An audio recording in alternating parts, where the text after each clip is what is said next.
ભગવાન શ્રી સ્વામિનારાયણના ભક્તરત્નો. લીમલીના મૂળજી શેઠ. વઢવાણ પાસે મેમકા ગામે વણિક ભક્ત મૂળજી શેઠ રહેતા હતા. તેમનો જન્મ સંવત 1835માં થયો હતો. તેઓ સેવાભાવી, ધીરજવાળા અને વ્યવહાર કુશળ હતા. અમુક સમયે તેમણે મૂળી રાજ્યનું કારભારું પણ કરેલું. એથી મૂળજી શેઠની લોકમાં પણ ઘણી સારી પ્રતિષ્ઠા હતી. સંવત 1860માં શ્રીહરિએ કારિયાણીમાં મહારુદ્ર કર્યો ત્યારે મૂળજી શેઠ સહપરિવાર ત્યાં આવ્યા હતા.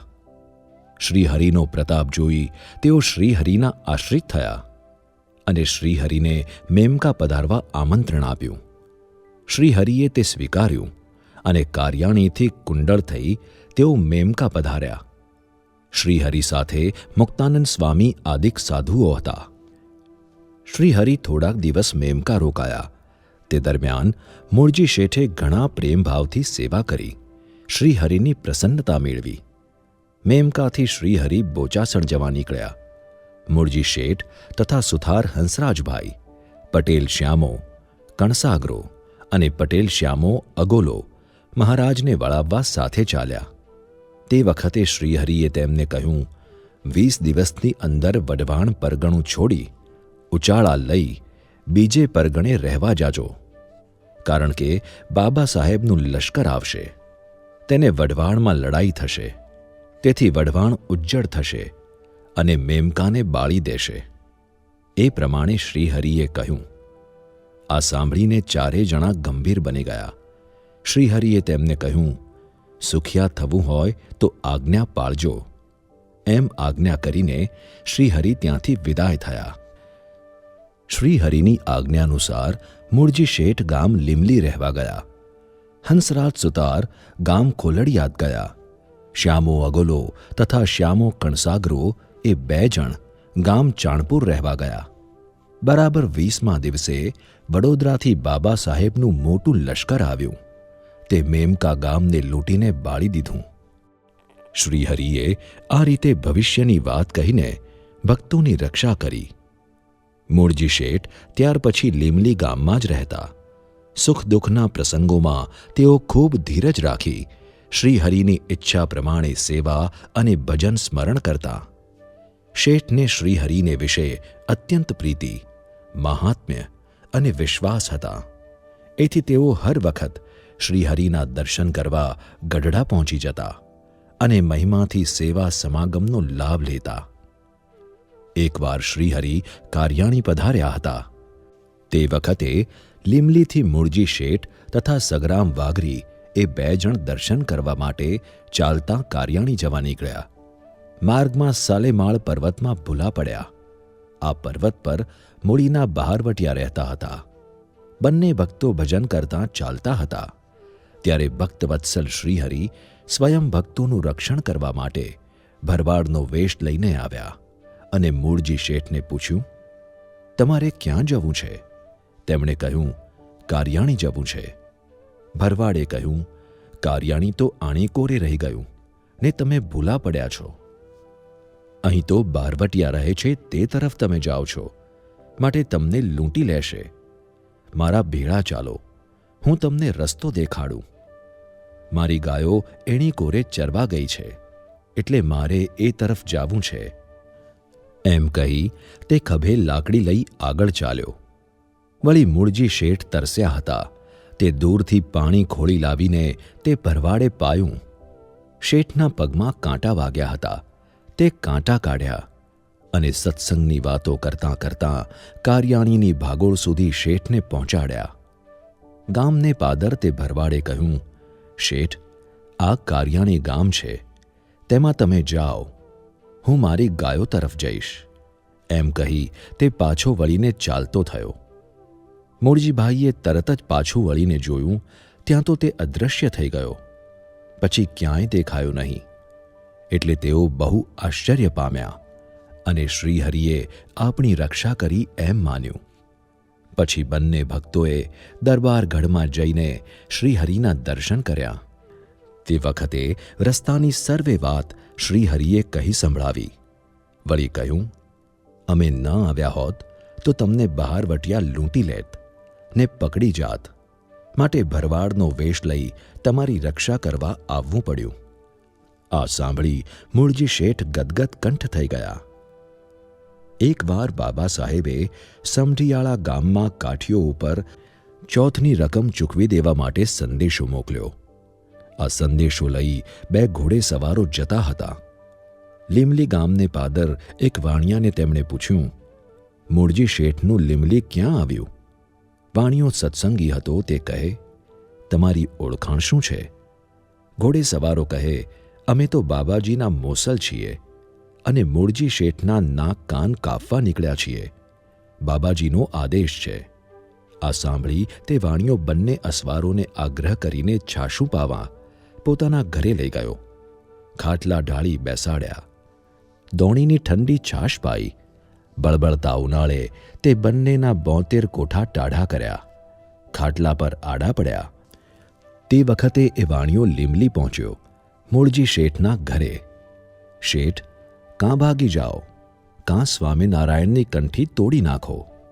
બાબાજીના માણસો નાક કાન કાપવા આવે છે. માંડ માંડ મારે ઘરે છાશું પીવાના બહાને રોકી રાખ્યા છે. વાણિયો એક શ્વાસે બોલી ગયો. આ સાંભળી મૂળજી શેઠના પેટનું પાણી પણ ન હલ્યું. ગામમાં આ સમાચાર ફેલાયા એટલે કાચા સત્સંગીઓ કંઠીઓ તોડવા, તિલક ભૂંસવા તથા ભગવાનની પૂજાને સંતાડી દેવા તૈયાર થયા. ત્યારે મૂળજીભાઈએ બધાને હિંમત આપી અને કહ્યું, કેટલાક માણસો અવળા કામ કરે છે એટલે એના નાક કાન કપાય છે, પણ આપણે ક્યાં એવા અવળા કરમ કર્યા છે? આપણને તો પરબ્રહ્મ પુરુષોત્તમ એવા શ્રીહરિનો આશરો થયો છે. એ આશરો કરવા બદલ આપણા નાક કાન કપાશે તે ભગવાનને અર્થે કપાયા એમ લેખાશે. આપણા એવા ભાગ્ય ક્યાંથી કે પ્રગટ ભગવાનને કાજે આપણા નાક કાન કપાય? મને તો એનું ગૌરવ છે. ભલે આવતા બાબાજીના મોસલ. શ્રીહરિના સાચા સત્સંગીઓને આવું ડરપોકપણું પાલવે નહીં. પહેલાં મારા નાક કાન કપાવા તો દો, પછી તમે તમારે ફાવે તેમ કરજો. આ પ્રમાણે વાતચીત ચાલતી હતી ત્યાં જ પેલા 2 ઘોડેસવારો લીમલી આવ્યા. મૂળજી શેઠને મળ્યા. પોકાની છોડી ત્યારે ખબર પડી કે આ તો ગળોદ ગામના માણસો હતા જે મરાઠા લશ્કરમાં નોકરી કરતા હતા. એમણે મૂળજી શેઠને કહ્યું, કેમ મૂળજી શેઠ, અમારી ઓળખાણ પડે છે? અમે તો તમારી પાસેથી રામાયણ ભણ્યા હતા. મૂળજી શેઠે કહ્યું, અમે સાંભળ્યું છે કે તમે અમારા નાક કાન કાપવા આવ્યા છો. કારણ કે બાબા સાહેબે સ્વામિનારાયણ સંપ્રદાયના બધા જ સાધુઓ તથા સત્સંગીઓના નાક કાન કાપી નાખવાનો હુકમ કર્યો છે એમ વૈરાગ્યો ગામોગામ જાહેર કરે છે. તે બંને અસવારોએ કહ્યું, આ વૈરાગ્યોએ બાબા સાહેબને આવો હુકમ કઢાવવા 30,000 રૂપિયાની લાંચ આપી છે, પણ આવો કોઈ હુકમ બહાર પાડવામાં આવ્યો નથી અને મરાઠાઓના લશ્કરી અધિકારી રામદાસ પટેલની સલાહ પછી આવો હુકમ બહાર પાડવાનું મોકૂફ રાખવામાં આવ્યું છે. અમે તો સાંભળ્યું છે કે તમે લીમલીમાં છો એટલે માત્ર તમારા દર્શન કરવા માટે જ આવ્યા છીએ. અમારે તો સમઢિયાળામાં કાઠીઓને ચોથ ભરવાનો સંદેશો આપવા જવાનું છે. આ સાંભળી મૂળજી શેઠ રાજી થયા અને કહ્યું, હવે આવ્યા છો તો જમીને જ જાઓ એમ કહી જમાડીને મોકલ્યા. તો પણ વૈરાગ્યોએ આસપાસના ગામોમાં વાતો ઉડાડી કે મરાઠા સૈનિકોએ લીમલી ગામમાં સત્સંગી મૂળજી શેઠના નાક કાન કાપ્યા અને વધારામાં હોઠ પણ કાપી નાખ્યા. આ સાંભળી ગામે ગામથી મૂળજી શેઠના સગાવહાલા એમની ખબર કાઢવા આવવા લાગ્યા, પણ મૂળજી શેઠના નાક કાન તથા હોઠ સાજા જોઈ નવાઈ પામ્યા. મૂળજી શેઠ જ્યારે મૂળીના પરમારનું કારભારું કરતા તે વખતે તેઓ શ્રીહરિના દર્શન કરવા સારું ગઢડા જવા તૈયાર થઈને ચાલ્યા. ત્યાં તેમના પગમાં બાવળનો કાંટો વાગ્યો. તે પગ સોંસરો નીસર્યો. તેથી 15 દિવસ સુધી ખાટલે રહ્યા. પછી આરામ થયો ત્યારે ગઢડા જઈને શ્રીહરિના દર્શન કર્યા. પછી શ્રીહરિએ પૂછ્યું, મૂળજી શેઠ, તમે વહેલા આવવાના હતા ને? વાર કેમ લાગી? તેમણે કહ્યું, મારા પગમાં કાંટો વાગ્યો હતો તેથી ખાટલે પડ્યો હતો. શ્રીહરિ કહે, તમને આવતા જાણીને બહારવટિયા મારવા તૈયાર થઈ રહ્યા હતા. જો તમે તે દિવસે નીકળ્યા હોત તો બરછીએ મારત. તે સારું તમારું બરછીનું દુઃખ અમે કાંટેથી નિવારણ કર્યું. આ પ્રસંગ પછી શ્રીહરિએ તેમને ગઢડામાં દાદા ખાચરના કારભારી તરીકે સેવામાં રાખી લીધા. એકવાર તેમને ઘેર પોતાનો દીકરો માંદો થયો એટલે તેમના પત્નીએ કાગળ લખીને મૂળજીભાઈને તેડવા માટે ગઢડા માણસ મોકલ્યો.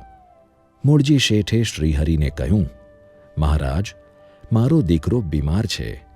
તે ઘેરથી મને તેડવા સારું કાગળ લઈને માણસ આવ્યો છે. તે કેમ કરું?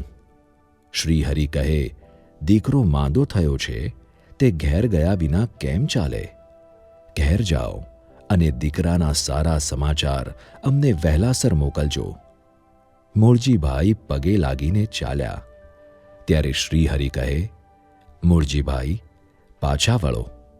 તમારો દીકરો દેહ મૂકી જાય તો તમને કાંઈ શોક થાય? મૂળજીભાઈ બોલ્યા, મહારાજ, તમે ધામમાં તેડી જાઓ, તેનો મને શા માટે શોક થાય? શ્રીહરિએ કહ્યું, તમારો એ છોકરો પ્રથમ સાધુ હતો.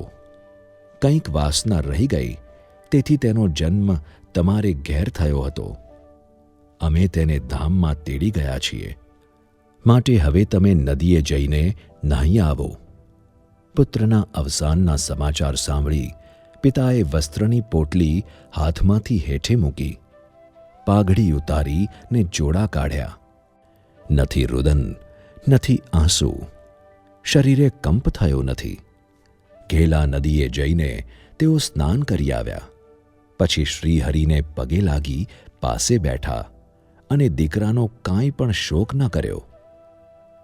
શ્રીહરિએ સંવત 1866માં ડભાણમાં યજ્ઞ કરેલો, ત્યારે મૂળજી શેઠને ખાસ તેડાવેલા. મૂળજી શેઠ ખૂબ પ્રામાણિક હતા, એટલે શ્રીહરિ સમૈયા ઉત્સવોનો હિસાબ કિતાબ તેમને સોંપતા. આ સમૈયાનો હિસાબ કિતાબ પણ તેમને સોંપેલો.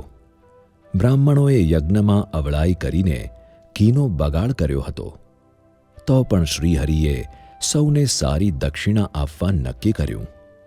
ભેટમાં મળેલી 16,000ની રકમ મૂળજી શેઠને આપી રાખેલી, તે લાવવા કહ્યું.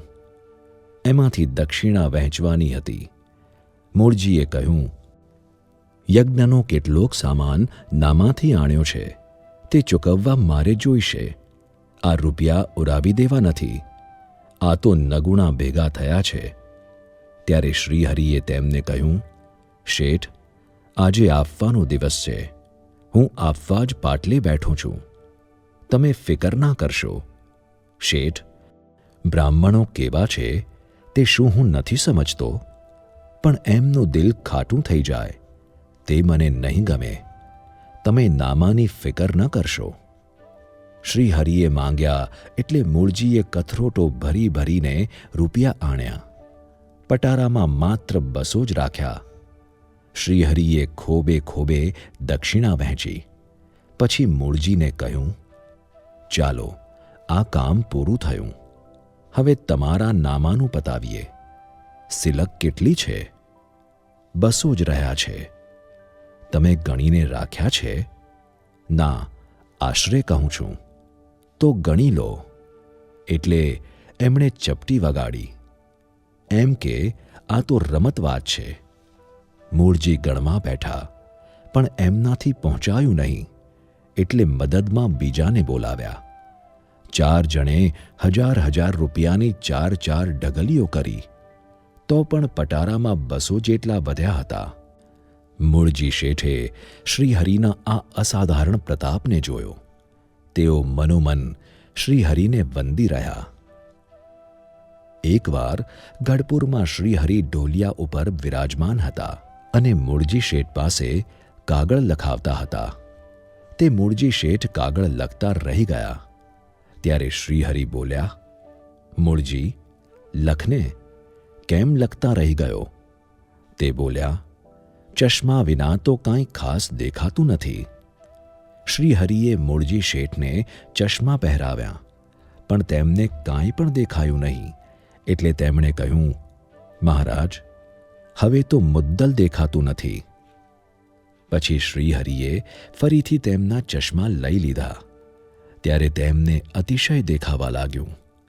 તેથી મૂળજી શેઠે કહ્યું, હવે તો અતિશય સ્પષ્ટ દેખાય છે.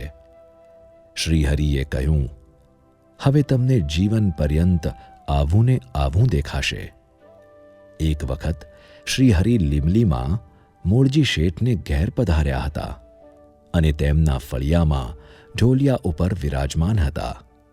તે સમયે શેઠની દીકરી રોટલા ઘડતી હતી અને એમના પત્ની પાણિયારેથી પાણીનો કળશો ભરવા આવ્યા. તેમને જોઈને શ્રીહરિએ મૂળજીભાઈને પૂછ્યું, આ સ્ત્રી કોણ? તે કહે, મારા પત્ની છે. શ્રીહરિએ કહ્યું, કેમ તે દેખતા નથી કે શું? મૂળજી શેઠે કહ્યું, હા મહારાજ, એ દેખતી નથી.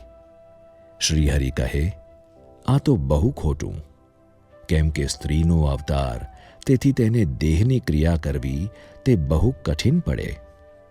મૂળજી શેઠ કહે, આ જગતમાં ઘણા આંધળા હોય છે, તે પણ પોતાના દેહની ક્રિયા કરે છે. કર્મને વશ થઈને દુઃખ ભોગવવા પડે. ક્યાં જાય? શ્રીહરિ કહે, કાંઈક દેખાય તો ઘણું સારું. પછી તે બાઈ ઘરમાંથી મૂળજી શેઠ પ્રતિ બોલ્યા, તમે અહીં આવો. ત્યારે તે ઘરમાં ગયા એટલે તે વાત કરવા લાગ્યા.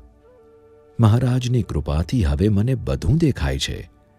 પછી મૂળજી શેઠે શ્રીહરિ પાસે આવીને કહ્યું, એને આંખે દેખાવા માંડ્યું. શ્રીહરિએ કહ્યું, હવે તે જીવન પર્યંત દેખશે. આ રીતે શ્રીહરિની અપાર કૃપા દ્રષ્ટિથી મૂળજી શેઠના પત્નીને આંખનો અંધાપો મટી ગયો અને આખી જિંદગી દેખાયું. અગ્નોતરો કાળ પડ્યો ત્યારે શ્રીહરિએ આગલે વર્ષે આગાહી કરીને સૌ હરિભક્તોને અનાજ ભેગું કરી લેવા કહ્યું હતું. તે મુજબ મેથાણના દરબાર ભક્તો કાકાભાઈ તથા પૂજાભાઈએ શ્રીહરિની ખાસ આજ્ઞાથી નક્કી કરી લીધું કે ઘેર જઈને શ્રીહરિની આજ્ઞા પ્રમાણે જેટલું લેવાય તેટલું અન્ન લઈ લેવું. તે વખતે તે બંનેને લીમલીના મૂળજી શેઠ મળ્યા અને વાત જાણી કહ્યું, મહારાજે તો સાધારણ રીતે વાત કરી છે, માટે બધું વેચીને અનાજ લેવાની જરૂર નથી. તમે ગામધણી છો, તે પશુધન રાખવું જોઈએ. મૂળજી શેઠની વાત સાંભળી આ બંનેને લાગ્યું, શેઠ સમજુ છે, વળી મહારાજની સાથે ઘણું રહ્યા છે, એટલે મહારાજનો અભિપ્રાય જાણતા હશે, માટે તે કહે છે તેમ જ કરવું. રાત્રે કાકાભાઈ સૂતા અને તેમને સ્વપ્નું આવ્યું. સ્વપ્નમાં તેમણે જોયું કે અનાજ વગર લોકો ટળવળે છે, બાળકો કિકિયારીઓ કરે છે, ભૂખના માર્યા લોકો તળાવની પોપડીને ઝાડની છાલ ખાય છે. કાકાભાઈ આ ભયંકર દ્રશ્ય જોઈ જાગી ગયા. તેમને શ્રીહરિની વાણીની ગંભીરતા સમજાણી. તેમણે નક્કી કરી લીધું, ભલે મૂળજી શેઠ ગમે તે કહે, આપણે અનાજનો સંગ્રહ કરી રાખવો. સવારે તેમણે મૂળજી શેઠને તેમના સ્વપ્નની વાત કરી. તે સાંભળી મૂળજી શેઠે કહ્યું, ભલા આદમી, એ તો સ્વપ્નની વાત કહેવાય. સ્વપ્નમાં કોઈ રાંડે ને જાગે ત્યારે શું રાંડેલો જ રહે છે? આથી કાકાભાઈ તથા પૂજાભાઈના વિચાર પાછા બદલાયા. તેમણે અનાજ સંગ્રહ કર્યો નહીં, તેથી દુષ્કાળમાં ખૂબ દુઃખી થયા. જો કે શ્રીહરિએ વેશ પલટો કરીને મેથાણ જઈને તેમને સાંત્વન આપ્યું હતું અને જેતલપુર ભાઈરામદાસ સ્વામીને પત્ર લખાવી દાણા તેમની કોઠીમાં ભરાવી દીધા હતા. પરંતુ મૂળજીભાઈને ખૂબ પસ્તાવો થયો, એમ કે મહારાજના વચનમાં તેમને શંકા કેમ થઈ. ત્યારથી તેમણે ગાંઠ વાળી કે મહારાજની આજ્ઞા અદ્ધર ઝીલવી. એક વખત શ્રીહરિ લીમલીમાં મૂળજી શેઠને ઘેર આવીને રાત્રિ રોકાયા હતા. ત્યારે મૂળજી શેઠના ઢોર સીમમાં ચરવા ગયેલા તે આવ્યા. તે જોઈને શ્રીહરિએ પૂછ્યું, મૂળજી, આ ઢોર કેના છે? તેમણે કહ્યું, બધા ઢોર મારા છે. શ્રીહરિએ કહ્યું, સવારે આ બધા ઢોર વેચી નાખજો અને ત્યાર પછી રોટલા જમજો. તરત જ શેઠે સવારે ઓછે અદકે મૂલે ઢોર વેચી નાખ્યા અને ત્યાર પછી ભોજન કર્યું. પછી આવતે વર્ષે એકાશીઓ કાળ પડ્યો, તેથી લોકોને ઘણી ઘણી મુશ્કેલીઓ પડી, પણ મૂળજી શેઠને કાંઈ હરકત ન આવી. આ રીતે શેઠની શ્રીહરિએ રક્ષા કરી. એકવાર શ્રીહરિ ગઢડામાં બિરાજમાન હતા. મૂળજી શેઠ નામાનો ચોપડો લઈ હિસાબ કરતા હતા. અચાનક શ્રીહરિએ તેમને પૂછ્યું, મૂળજી શેઠ, તમને કેટલા આંકડા સુધી ગણિત કરતા આવડે? મૂળજી શેઠ કહે, એકડા ઉપર 17 મીંડા કરીએ તેટલું ગણતા આવડે. શ્રીહરિ કહે, અમારે તો એથી પણ વિશેષ, તમે ગણી ન શકો એટલા જીવોનું કલ્યાણ કરવું છે. આ સાંભળી મૂળજી શેઠને ખૂબ આશ્ચર્ય થયું. શ્રીહરિ મોટાભાગે સંતો કે લહ્યા લેખકો પાસે પત્ર લખાવતા, પરંતુ શ્રીહરિએ સ્વયં પોતાના નામ સહી સાથે સ્વહસ્તે પત્ર લખ્યો હોય એવું બહુ ઓછું બન્યું છે. ભક્તરાજ શ્રી શેઠ મૂળજીભાઈ શાહને સંબોધીને શ્રીહરિએ સ્વહસ્તે એક પત્ર પણ લખ્યો હતો. શ્રીહરિની અનન્ય ભક્તિ કરીને મૂળજી શેઠ સંવત 1910માં અક્ષર નિવાસી થયા. નોંધ: મૂળજી શેઠનો જન્મ સંવત 1835માં અને અક્ષર નિવાસ સંવત 1910માં. 75 વર્ષનું એમનું આયુષ્ય. મહારાજના સમકાલીન વયસ્ય. શ્રીજી મહારાજે કરેલી ટીકા સાથેનો મહાભારતનો ભાગ એમણે ઉતારેલો. મૂળજીભાઈ પોતાની ઉત્તરાવસ્થામાં વઢવાણ રહેતા હતા. સંવત 1897માં દલપતરામ અને મૂળજી શેઠનો મેળાપ થયો. એમની સાથે દલપતરામ રાજ દરબારમાં જતા. સંવત 1907-8માં એ અમદાવાદ પણ આવેલા. મૂળજીભાઈના ઘરમાં પુસ્તકોનો ભંડાર હતો. દલપતરામ તેમાંથી પુસ્તકો વાંચતા. મૂળજીભાઈને તેઓ ગુરુતુલ્ય માનતા. મૂળજીભાઈ પોતે પણ કાવ્યના રસિયા હતા. કાવ્યો રચતા પણ ખરા. પુરાણ, જ્યોતિષ ને ભાગવત ભણેલા હતા. સંસ્કૃત સારું જાણતા. એમણે ઉદ્ધવી સંપ્રદાયના 14 ગ્રંથો રચ્યા છે. વ્રજભાષામાં ભાગવત કર્યું છે. એમના ગ્રંથોમાં મુખ્ય છે પ્રશ્નોત્તર બોધ, વચન વિલાસ, વિવેક વર્તમાન ને નવરસ નિધાન. જૈન ધર્મસાર પણ એમનો ગ્રંથ છે. આવી વધુ કથા સાંભળવા શ્રવણમાલા ચેનલને સબસ્ક્રાઇબ કરો.